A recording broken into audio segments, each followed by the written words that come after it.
내 하나님 여호와께서 내게 주어 차지하게 하신 땅에서 피살된 시체가 들에 엎드러진 것을 발견하고 그 쳐 죽인 자가 누구인지 알지 못하거든 너희의 장로들과 재판장들은 나가서 그 피살된 곳 사방에 있는 성읍의 원근을 잴 것이요 그 피살된 곳에 제일 가까운 성읍의 장로들이 그 성읍에서 아직 부리지 아니하고 멍에를 매지 아니한 암송아지를 취하여 그 성읍의 장로들이 물이 항상 흐르고 갈지도 않고 씨를 뿌린 일도 없는 골짜기로 그 송아지를 끌고 가서 그 골짜기에서 그 송아지의 목을 꺾을 것이요.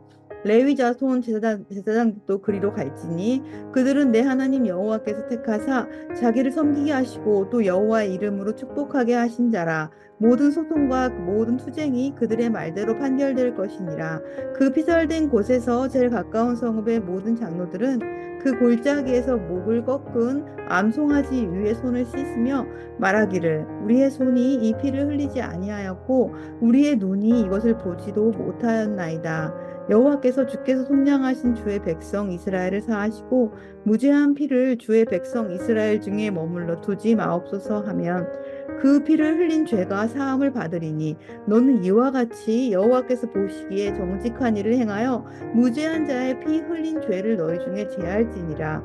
내가 나가서 적군과 싸울 때에 내 하나님 여호와께서 그들을 내 손에 넘기심으로 내가 그들을 사로잡은 후에 내가 만일 그 포로 중에 아리따운 여자를 보고 그에게 연연하여 아내를 삼고자 하거든 그를 내 집으로 데려갈 것이요 그는 그 머리를 밀고 손톱을 베고 또 포로의 의복을 벗고 내 집에 살며 그 부모를 위하여 한 달 동안 애곡한 후에 내가 그에게로 들어가면서 그의 남편이 되고 그는 내 아내가 될 것이요 그 후에 내가 그를 기뻐하지 아니하거든 그의 마음대로 가게 하고 결코 돈을 받고 팔지 말지라 내가 그를 욕보였은즉 그 종으로 여기지 말지니라 어떤 사람이 두 아내를 두었는데 하나는 사랑을 받고 하나는 미움을 받다가 그 사랑을 받은 자와 미움을 받은 자가 둘 다 아들을 낳았다 하자 그 미움을 받은 자의 아들이 장자이면 자기의 소유를 그의 아들들에게 기업으로 나누는 날에 그 사랑을 받은 자의 아들을 장자로 삼아 참 장자 곧 미움을 받는 자의 아들보다 앞세우지 말고 반드시 그 미움을 받는 자의 아들을 장자로 인정하여 자기의 소유에서 그에게는 두 몫을 줄 것이니 그는 자기의 기력의 시작이라 장자의 권리가 그에게 있음이니라 사람에게 완악하고 패역한 아들이 있어 그의 아버지의 말이나 그 어머니의 말을 순종하지 아니하고 부모가 징계하여도 순종하지 아니하거든 그 부모가 그를 끌고 성문에 이르러 그 성읍 장로들에게 나아가서 그 성읍 장로들에게 말하기를 우리의 이 자식은 완악하고 패역하여 우리 말을 듣지 아니하고 방탕하며 술에 잠긴 자라 하면 그 성읍의 모든 사람이 그를 돌로 쳐 죽일지니 이같이 내가 너희 중에 악을 제하라 그리하면 온 이스라엘이 듣고 두려워하리라 사람이 만일 죽을 죄를 범함으로 내가 그를 죽여 나무 위에 달거든 그 시체를 나무 위에 밤새도록 두지 말고 그날에 장사하여 내 하나님 여호와께서 내게 기업으로 주시는 땅을 더럽히지 말라 나무에 달린 자는 하나님께 저주를 받았음이니라. 오늘 본문에는 굉장히 세세한 규정이 담겨져 있습니다. 여기에는 이스라엘이 참 하나님의 백성으로 세워지기를 간절히 원하시는 아버지의 마음이 담겨져 있습니다.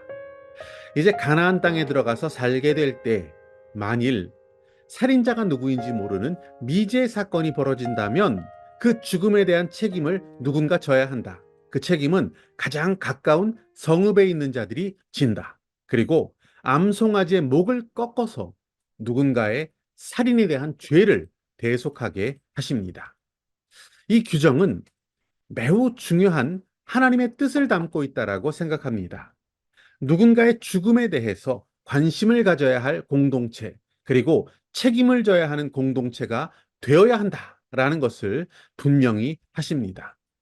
이어지는 말씀을 보면 포로된 여자와 결혼하는 경우에 대한 말씀을 하고 계십니다.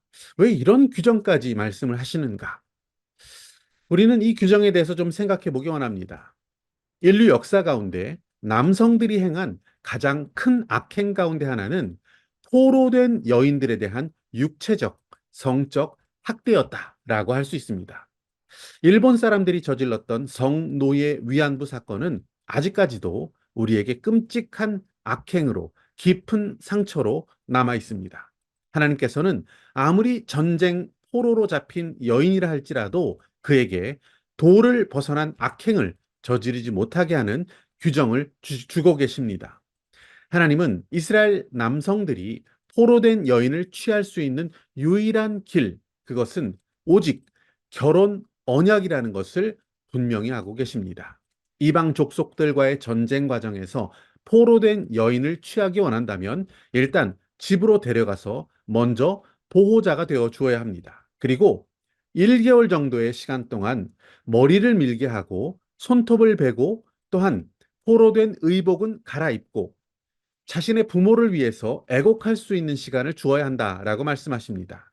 이러한 과정을 통해서 확실하게 이방인으로서의 풍습, 즉 자기 고향의 종교, 그리고 자기 고향의 모든 행습으로부터 확실하게 단절할 수 있는 그러한 시간을 주게 했습니다. 포로로 잡힌 여인에게 머리를 밀게 하였다. 이것은 마치 나병에 걸린 사람이 낫게 되었을 때 그 상징으로 머리털을 민 것처럼 이 여인도 이제 나는 이방의 그 모든 종교적, 생활적 그런 부정함을 깨끗이 제거하고 하나님의 백성, 그 일원이 되겠다는 결심을 하게 하는 과정으로 볼 수 있습니다. 그리고 포로된 그 의복을 벗게 했습니다. 이것은 이제 여인의 신분이 새롭게 되는 것이다라는 것을 의미합니다. 우리가 주님을 믿고 그리스도의 의의 옷을 입은 사람이 되는 것처럼 여인도 새로운 의복을 입고 새로운 신분으로 다시 시작하게 되는 것을 의미합니다. 또한 여인은 남편이 될 사람의 집에서 자기 부모를 위해서 한 달 동안 애곡하게 했습니다. 키워준 그 부모를 위해서 울며 자기 부모에 대한 예의도 갖추고 또 이스라엘 남자와 또 이스라엘 백성으로서 살아갈 그 준비를 하는 시간을 갖게 해준 배려라고 하겠습니다. 포로로 잡힌 여인, 이 여인은 세 단계 정도에 걸친 이 준비의 과정을 마친 후에 이스라엘 남자의 아내가 되거나 그렇지 않은 경우에는 그의 마음대로 가게 하라. 즉, 그 여자가 원하는 대로 가게 하라. 라고 말씀하십니다. 여자를 내보내게 되는 경우에 있어서도 자유를 주라는 말씀입니다. 결코 이 여인을 돈을 받고 팔지 말라고까지 하십니다. 여인과 뭔가 문제가 있고 마음이 변했다 하더라도 종으로 팔아먹어서 인신매매로 돈을 챙기는 그런 파렴치한 짓은 하지 말라. 이렇게 금지하고 계십니다. 아무리 전쟁 시기라 할지라도 포로로 잡힌 여인이라 할지라도 그리고 자신은 무력과 힘을 가진 군인이고 남자라 할지라도 학대하고 유린하는 그러한 짓은 죄가 된다는 것을 분명하게 말씀하십니다. 언제나 주님의 마음은 연약한 자, 소외되고 힘없는 자들을 향해 있다는 것을 확인할 수 있습니다.